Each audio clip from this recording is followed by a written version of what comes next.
Here's a layered question from the inbox from a podcast listener named Scott. Pastor John, in our current day, we see a spectrum of persecution developing for Christians, from beheading by ISIS to the suing of bakeries by gay rights groups. In preparing his disciples for persecution, Jesus noted that this persecution would be, quote, your opportunity to bear witness, Luke 21:13. Clearly, persecution is an opportunity to glorify Christ. However, Jesus goes on to instruct this, quote, settle it therefore in your minds not to meditate beforehand how to answer, for I will give you a mouth and wisdom which none of your adversaries will be able to withstand or contradict. Luke 21, verses 14 to 15. And yet, the Apostle Peter, in a similar context of instruction on responding to persecution, notes this, quote, have no fear of them, nor be troubled, but in your hearts honor Christ the Lord as holy, always being prepared to make a defense to anyone who asks you for a reason for the hope that is in you. That's 1 Peter 3:14 and 15. As we seek to make much of Christ while enduring persecution, how do we reconcile the apparent contradiction between Jesus saying, don't prepare, with Peter saying, always be prepared? How would you put those two pieces together? Well, let's get the whole textual picture in front of us. There's one other piece that I'd want to stir in besides those two apparently contradictory passages, and that would include Matthew 10:19. So all three of the texts that I'm going to mention, two of which Scott already mentioned, all three of them picture the Christian life in a hostile setting, given the opportunity to testify about our faith. That's what it's addressing. So incredibly relevant for our day. Luke 21:14, settle it, therefore, in your minds, not to meditate beforehand how to answer. Now, I'm going to come back to that because there are alternative translations than the word meditate there, but there it is, not to meditate beforehand how to answer. For I will give you a mouth and wisdom which none of your adversaries will be able to withstand. And the one that Scott didn't mention is Matthew 10:19, which says, when they deliver you over, do not be anxious how you are to speak or what you are to say. And then comes the one from 1 Peter, in your hearts, honor Christ the Lord as holy, always, always, always being prepared, not just getting ready the night before, always being prepared to make a defense to anyone who asks you for a reason that the hope that is in you. So what Scott sees, rightly, is an apparent tension or contradiction between Luke, not meditate beforehand how to answer, and 1 Peter, always be prepared to make a defense.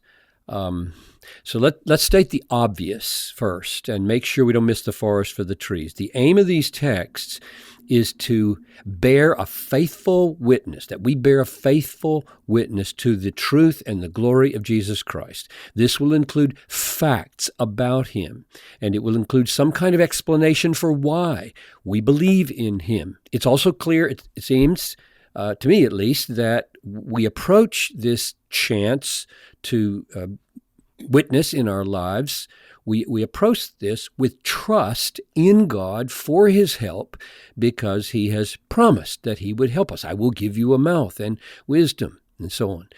In that way, then, we will honor him. He will get the glory, not only for what we say, but for the fact that we've trusted him to help us say it and to show us what we should say.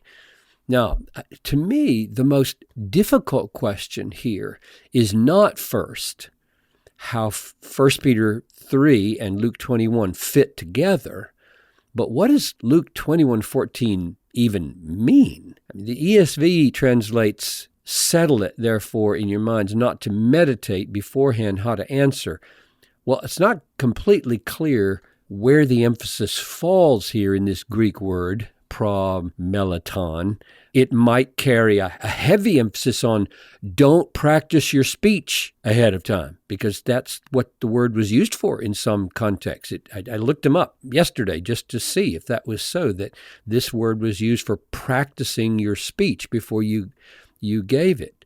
So it might have an emphasis there. Or it may carry a connotation of anxious preparation because the world is going to hate you and not care at all about what you have to say. And the word promelatao has that melaton word in it that does mean carry a special care or be anxious. Now, in view of those possibilities, I'm inclined to let Matthew 10:19 shape the way I see Luke 21:14. So Matthew 10:19 says, when they deliver you up, do not be anxious. Luke didn't say anxious. Luke just said don't meditate ahead of time, or don't practice ahead of time, or don't give a lot of attention ahead of time to how you put everything together. This says don't be anxious how you are to speak or what you are to say, for the Lord will give you in that hour what you are to say. So it seems to me that Jesus is warning against excessive, anxious, overly scripted, rhetorically planned preparation.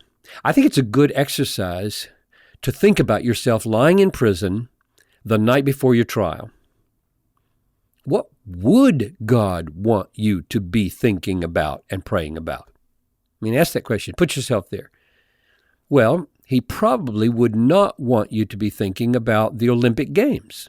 You're going to die tomorrow, all right? It wonderfully focuses the mind if you're going to be hanged, someone said. So not the Olympic Games probably that you attended a few years ago. He probably doesn't expect you to be thinking about how good or bad the food in the prison tastes, or about how cold it is in the cell or whatever. Surely God would want you to be meditating on His Word, His promises. I love you. I'm going to take care of you. And you would be thinking of sustaining promises in this worst of all crises in your life, and you would be praying. Well, what would you be praying? You would be praying the Lord's Prayer. Like, at least you'd be saying, oh God, let your kingdom come. Let it come in this room right now to sustain me with your kingly power. And let it come tomorrow morning when I face the judge, oh God, so that I would speak the truth. And in other words, you cannot not pray about that event tomorrow morning. It would be absolutely irresponsible not to be thinking about the Word and to be asking for God's help in view of His promise that when you show up before the judge in the morning, you would be filled with the Holy Spirit, and He would bring to your mind the words that you would speak. In other words, it seems to me that it would be sinful not to be thinking about the very things that would be the kind of preparation that your heart and your mind would do for tomorrow's challenge.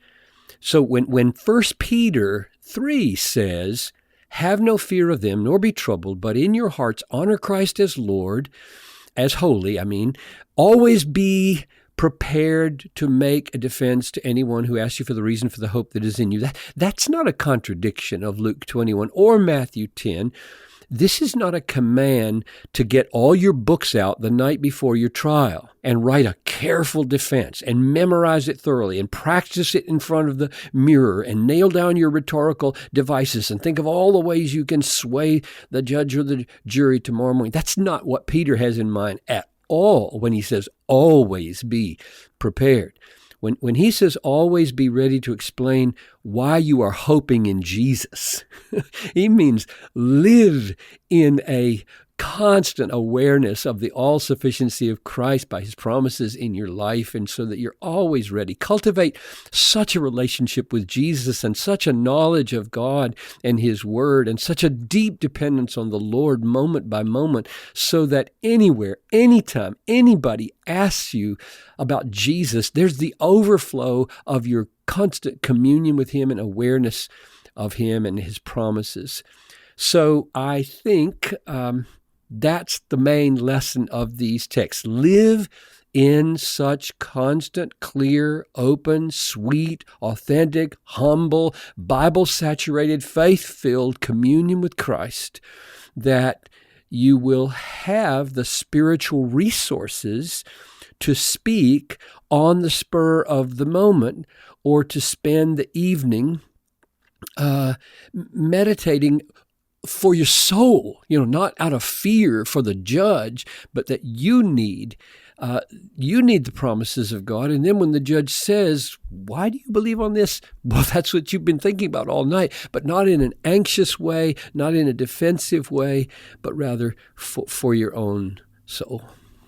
Wonderful. Thank you for that challenge, Pastor John. And tomorrow we're going to look at suffering again, and we will hear from a musical duo who recorded a song on suffering for saints, and you will not want to miss this song. Well, for everything you need to know about this podcast, go to desiringgod.org/Ask Pastor John. I'm your host, Tony Reinke. I'll see you tomorrow.